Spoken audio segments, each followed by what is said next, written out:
Isang magandang buhay po sa ating lahat. Binabati ko po kayo ng mapagpalang gabi. Ako po ay nagpapasalamat sa Diyos sapagkat ako ay pinili niya ngayong araw na ito na maging bahagi ng online midweek service at maghatid ng kanyang mensahe.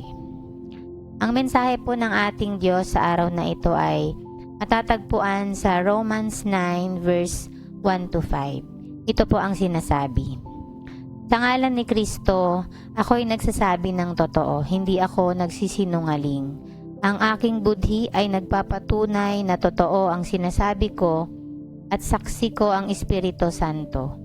Matindi ang aking kalungkutan at di mapawi ang pagdaramdam ng aking puso dahil sa mga kalahi kong Hudyo. Mas matatamisin ko pang ako'y sumpain at mapahiwalay kay Kristo kung ito'y sa ikabubuti nila. Sila'y mga Israelita na binigyan ng Diyos ng karapatang maging mga anak niya. Ipinakita rin niya sa kanila ang kanyang kaluwalhatian. Sa kanila nakipagtipan ang Diyos. Sa kanila rin ibinigay ang kautusan, ang panuntunan sa pagsamba at ang kanyang mga pangako. Sa kanila rin nagmula ang mga patriarka at tungkol sa kanyang pagiging tao. Si Kristo ay nagmula sa kanilang lahi. Ang kataas-taasang Diyos ay purihin magpakailanman. Amen.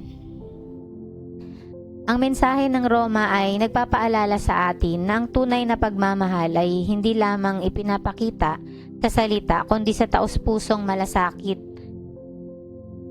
sa kapakanan ng iba. Tulad ni Pablo, dapat tayong magkaroon ng pusong handang magmalasakit, manalangin at umalalay sa ating pamilya, kaibigan at kapwa, lalo na sa mga nangangailangan ng pag-asa at gabay. Bilang isang guro sa paaralan, ito ay nagpapaalala sa akin na ang pagtuturo ay hindi lamang tungkol sa pagbibigay ng kaalaman kundi tungkol din sa pagmamahal at malasakit sa bawat mag-aaral. Katulad nga po ni Pablo na may taos-pusong pag-aalala para sa kanyang mga kababayan, nais kong maging guro na nakikita ang pangangailangan, kakayahan at pangarap ng bawat bata. Ang bawat mag-aaral ay may natatanging halaga at nararapat na gabayan ng may pasensya, pag-unawa at pagmamahal. Ang ating Diyos ay tapat sa kanyang mga pangako. Ako ay nagtitiwala sa Diyos na ang bawat mabuting mag-aaral, gabay at pagpapahalagang aking inaibabahagi ay may bunga sa tamang panahon. Kahit na hindi agad makita ang pagbabago sa aking mga mag-aaral, patuloy akong magsisilbi ng may pananampalataya, dedikasyon at pag-asa na ang Diyos ang siyang kikilos sa kanilang buhay at magpapatibay sa kanilang kinabukasan. Ang Diyos ay laging tapat sa kanyang mga pangako. Kahit may mga pagsubok at paghihirap tayo sa buhay, maaari tayong magtiwala na hindi niya tayo pababayaan. Ang tunay na pagmamahal ay ipinapakita sa pamamagitan ng malasakit, pag-unawa, at pagtulong sa kapwa.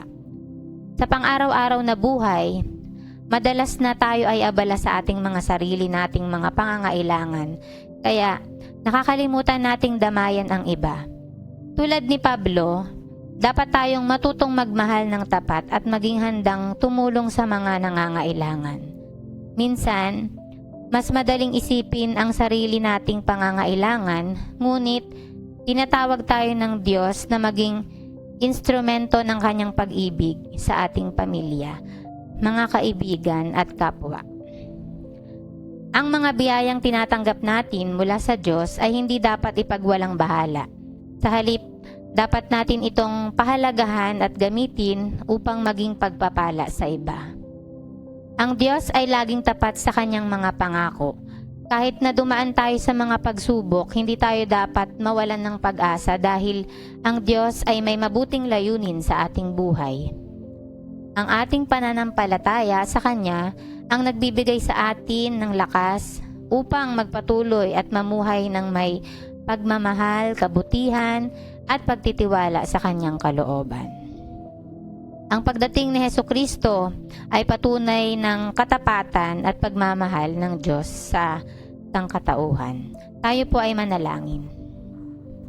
Panginoon, tulungan mo po kaming magkaroon ng pusong mapagmahal at may malasakit sa iba. Palakasin mo po ang aming pananampalataya upang lagi kaming magtiwala sa iyong mga pangako at mamuhay ayon sa iyong kalooban. Amen. Maraming salamat po sa pakikinig ng mensahe ng Diyos sa araw na ito. God bless po sa ating lahat.